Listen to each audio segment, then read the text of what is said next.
I got a message from Ryan Murphy. He's like, "What's in Todd's cup?" You don't know. Water. It's pure water. Pure Lots water. of it. Lots of water. I'm trying to get a sponsorship by Monster. Listen, man. You say your energy, but you live energy too. Like you don't just say these things. Every time I talk to you, like, hey, we're high energy, and then I get down here and you're high energy, man. I love it. Yeah, we just try to have fun. You know, you gotta have. I think that the team will feed off of any energy the coaching staff has. So, but our staff loves what we do, and we have a lot of fun. So it's easy to be energetic. Now, listen, you got some recruits sitting over here. We're not going to show them, but big weekend in terms of kids coming through, looking at your program. What do you hope they get out of this? The inter squad meet? Yeah, just the whole weekend. Yeah, like what? Yeah, what I think anytime we do recruiting, generally we just want them to see what UVA is for what it is, And so this is there's no football game this weekend. There's a storm passing through. We're getting hurricane remnants of the hurricane. So we just any weekend, regardless of when it is, we just want to make sure they're seeing UVA for exactly what it is, seeing our team for exactly what it is. Getting to hang out. And this is what we would do on this weekend every year, and they're kind of getting to see getting to see the team in its in its real true environment. Yeah, I was lucky enough to be part of teams that won back to back, and certainly was on a roll, and got to see firsthand the way David Marsh and Kim Bracken and his staff were handling it back then. You're there now. You're that guy, and you're walking into kind of a three-peat. Looking at it, a lot of pressure there, man. A lot of expectation. How do you handle that? Well, I mean, I think we don't really. As a team and as a staff, we don't really put that pressure on ourselves. Our goal every year, and it has been, for the last 5 years since we've been here, is just to try to get a little bit better every year.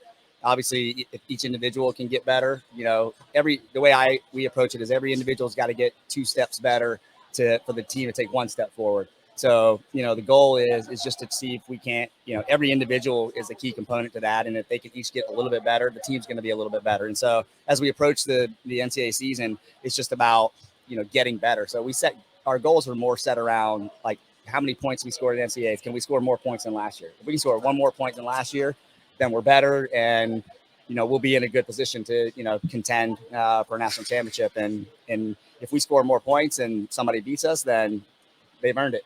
Yeah. Yeah. How are you feeling about the men and women? Maybe just give us a quick overview on both.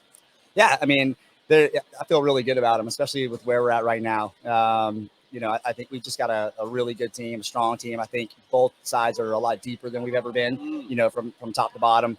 And we have a lot of great returners. We graduated some key components last year on both sides, but we have a really great freshman class, both the men and the women. So, I certainly think that both teams are capable of, not only matching what they did last year, but actually being better than they were last year. So it's, obviously a lot goes into it. It's a long season and a lot of things can happen, but if all goes pretty well, I think we'll be in a great spot come March. Yeah.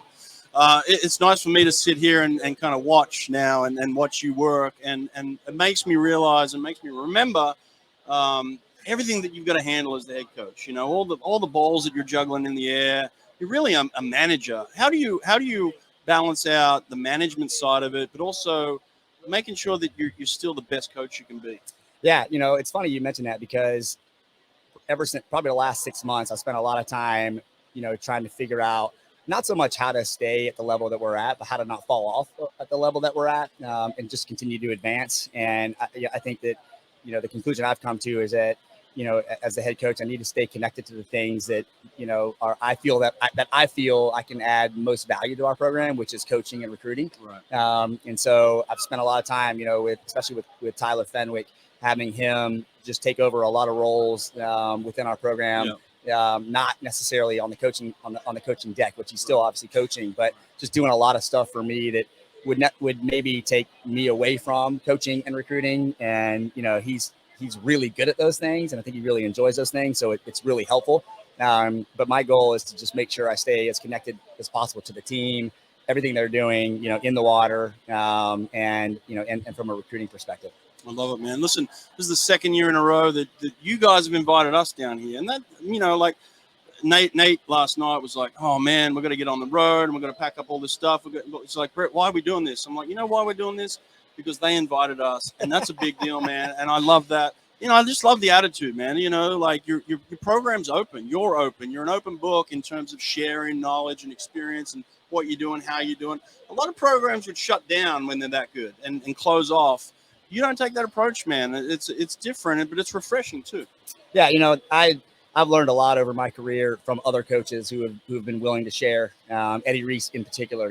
I talk to Eddie, text, email, call, pretty fairly regularly, and he's always willing to share. David Marsh has always been willing to share.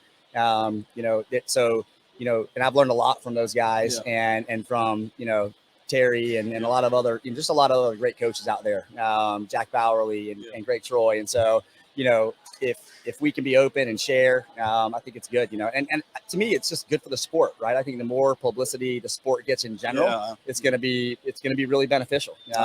We want to have sustainability in the sport and more support, in the community and nationwide. And so I think that having you guys here is just, it just gets us out there. It gets the team out there, and, for better or for worse, we're going to get some publicity, and it could be good, it could be bad, but at least it's, people are thinking about it and seeing it. I love it, man. I love it. I appreciate it. I'm thankful for you and what you're doing for swimming and this team and this community. But you know what? When it's time to get your breaks, man, get your breaks. Yeah. You know what I mean? Get your breaks. Yeah. I got a golf lesson in an hour and 10 minutes. That's going to be my break today. So a little golf lesson out there. I appreciate it, man. Hey, thanks a lot. Yeah. Thanks for coming, man. Good luck. Good luck with the year. Thanks.